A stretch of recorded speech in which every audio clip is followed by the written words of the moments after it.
আজকের বাজেটে একেবারে লক্ষ্মীর ভাণ্ডার থেকে শুরু করে সরি, আমি লক্ষ্মীর ভাণ্ডার বলছি এই কারণে, কারণ আমার ঘরের মা লক্ষ্মীরা, আমার ঘরের আম্মা মায়েরা, আমার ঘরের বধূরা, আমার ঘরের মা বোনেরা, সমগ্র কমিউনিটি যারা 500 টাকা করে পেতেন, তাদের লক্ষ্মীর ভাণ্ডার এপ্রিল থেকে, না 1 এপ্রিল থেকে তারা 1000 টাকা করে পাবেন। অর্থাৎ একেবারে সকলের জন্য।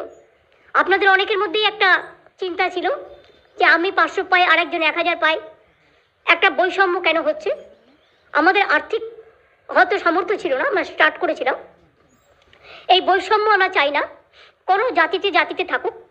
আমি জনজাতি এবং তপশিলীদের জন্য 1000 টাকার পরিবর্তে যেমন 1200 টাকা করেছি, তেমনি মনে রাখবেন যে আমি আমাদের মা বোনেরা, হিন্দু বলুন, মুসলমান বলুন, শিখ বলুন, খ্রিস্টান বলুন, ওবিসি বলুন, প্রত্যেকেরাই যারা 500 টাকা পেতেন, 1 এপ্রিল থেকে তাদের 500 টাকা বেড়ে যাচ্ছে, তারা 1000 টাকা করে সকলে পাবেন।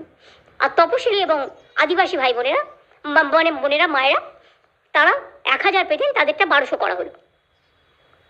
আপনারা জানেন এই বাজেটে মৎস্যজীবীদের জন্য যখন 2 মাস তারা সমুদ্রে যেতে পারেন না, তাদের ঘরে বসে থাকতে হয়, কারণ সেই সময় সমুদ্র খুব ভরাডুবি থাকে, ভরা কোটাল থাকে, তাদের খুব কষ্ট হয়।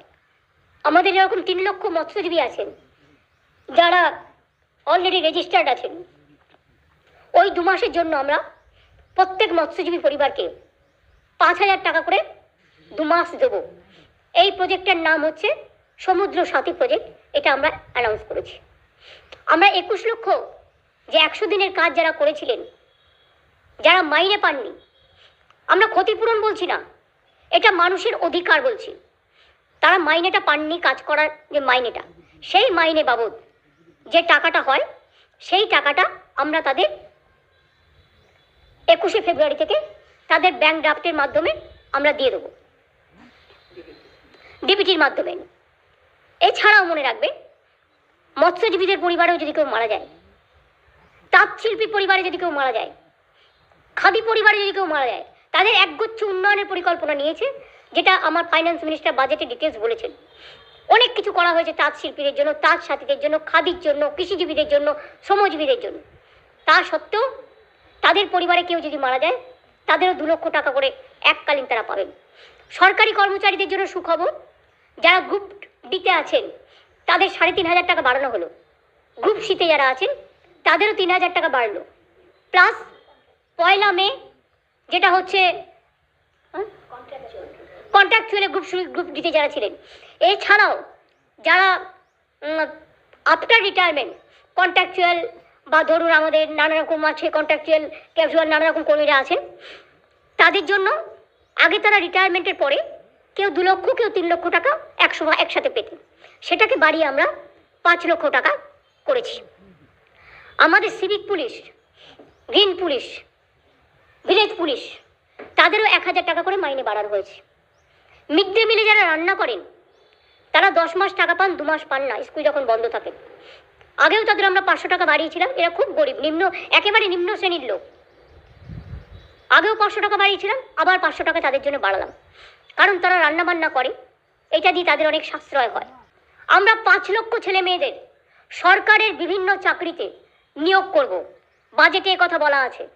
পুলিশ হতে পারে, টিচার হতে পারে, নানা ডিপার্টমেন্ট হতে পারে, গভর্নমেন্টের কর্পোরেশন হতে পারে, গভর্নমেন্টের মিউনিসিপ্যালিটি হতে পারে, গভর্নমেন্টের 5 লক্ষ কর্মসংস্থান সরকারিভাবে আমাদের বেকার যুবক যুবতীদের জন্য এই বাজেটে রাখা হয়েছে।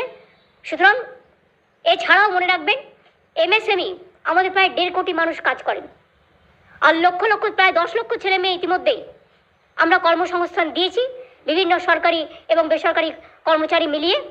এছাড়াও আমরা 6টা ইকোনমিক করিডোর করতে যাচ্ছি, যেটা ডানকুনি হলদিয়া, যেটা ডানকুনি রঘুনাথপুর, বাঁকুড়া, বর্ধমান, এগুলো হয়ে যাবে, যেটা ডানকুনি কল্যাণী, যেটা ডানকুনি একেবারে মুর্শিদাবাদ হয়েও একটা আছে, পানাগড় হয়ে মুর্শিদাবাদ হয়েও আছে, মালদা, কুচবিহার। এইভাবে আমরা 6টা করিডোর করতে যাচ্ছি, যাতে সব জেলাগুলো কভার হয়। তাজপুরও আছে, ডানকুনি হলদিয়া। সুতরাং এই ধরনের 6টা করিডোর হলে লক্ষ লক্ষ কর্মসংস্থান হবে, এবং আমি বলেছিলাম না, চমকে যাবেন। চিন্তা শক্তি থাকতে হয়, ভাবতে হয়।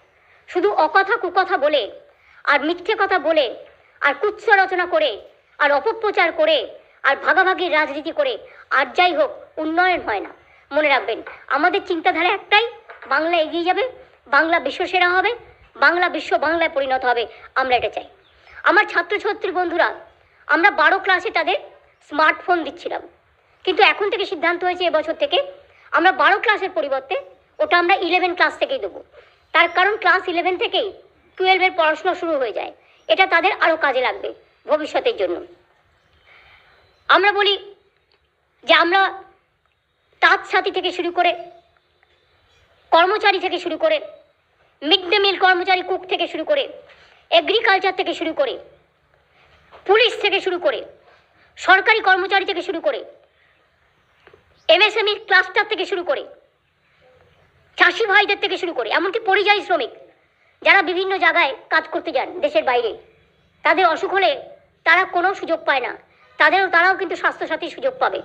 এর ফলে 28 লক্ষ আমার পরিযায়ী শ্রমিক যাদের আমরা রেজিস্টার করেছি, তারা কিন্তু যে যেখানেই থাকুন না কেন, তারা কিন্তু আলাদা করে 5 লক্ষ টাকা করে স্বাস্থ্যসাথীর সুযোগ পাবে।